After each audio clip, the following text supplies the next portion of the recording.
சிறகடிக்க ஆசை சீரியல் இன்னைக்கான எபிசோடில் விஜயா வந்து பார்வதி வீட்டுக்கு வருவாங்க. நான் நேற்று முழுக்க வீட்டில் ஒத்தையில் இருந்தேன், எனக்கு ரொம்ப கஷ்டமாக இருந்துச்சு அப்படின்னு சொல்லும்போது, ஏன் அண்ணாமலை அண்ணன் இல்லையா அப்படின்னு சொல்லி கேட்பாங்க. இல்லை, பரசு வந்து வந்திருந்தாரு, அவர்கிட்டயே கதை பேசிட்டு அப்படியே மொட்டை மாடலே தூங்கிட்டாரு. எனக்கு நேற்று ஃபுல்லாக உன்னோட நினப்பு தான், இவ்வளோ பெரிய வீட்டில் நீ எப்படி சிங்கிளாக இருக்குது அப்படின்னு சொல்லிட்டு அப்போ ஒரு ஜோசியரை வந்து விஜயா வர வச்சுருப்பாங்க. என் பையன் மனோஜுக்கு வந்து ஒரு நல்ல வரனை பாருங்க அப்படின்னு சொல்லி, அவரும் நல்ல வரன்றது சீக்கிரம் முடிச்சிடலாம் அப்படின்னு சொல்லி, அதை எங்கடி என் வீட்டில் வந்து பார்க்குறேன், உன் வீட்டில் வச்சு பார்க்க வேண்டியதானே அப்படின்னு சொல்லும்போது, அண்ணாமலை எதுவும் சொல்லுவார் அப்படிங்கிற மாதிரி சொல்லிக்கிட்டு இருப்பாங்க. இன்னொரு பக்கம் முத்து வந்து மீனாக்கு ஹெல்ப் பண்ணுறதுக்காக பூலாம் வாங்கிட்டு போவாங்களா. அந்த பில்டிங்கில் வந்து ஒரு மனநல சரியில்லாத பையன் வந்து கழுத்தில் கத்தி வச்சு மிரட்டிட்டு இருப்பான்.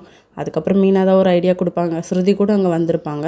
அதுக்கப்புறம் மீனா வந்து அந்த பூவை வந்து அந்த பையன் தலையில் கொட்டின உடனே முத்து வந்து அதை வாங்கிப்பார். அதுக்கப்புறம் வீட்டில் இருக்க பேரண்ட்ஸ்லாம், என் பையன் வந்து இப்படி பண்ணுவான், சின்ன சின்ன விஷயந்தான் பண்ணுவான், இவ்வளோ பெரிய விஷயம் பண்ணணுன்னு எங்களுக்கு ஒரு மாதிரி ஆகிட்டு, அவன் 5 வயசு குழந்த மாதிரி, பார்க்க தான் பெரிய பையன் அப்படின்னு சொல்லிட்டு தேங்க்ஸ் சொல்லுவாங்க.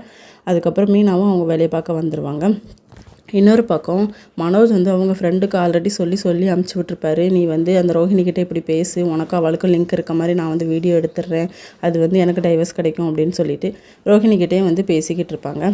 அவன் கிடக்கிறான், நான் வந்து ஒன்றை வச்சு வர்றேன் கடைசி வரைக்கும் அப்படின்னு சொல்லி, இவங்க வந்து எனக்கு கொஞ்சம் டைம் வேணும் யோசிக்கிறதுக்கு அப்படின்னு சொல்லிட்டு போவாங்களா. அதுக்கப்புறம் 2 பேருமே நின்று பேசுகிறத வந்து பார்த்துருவாங்க ரோஹிணி. ஓஹோ, இவன் இந்தியா தானா அப்படின்னு சொல்லிட்டு இதோட இன்னைக்கான எபிசோட் முடியுது.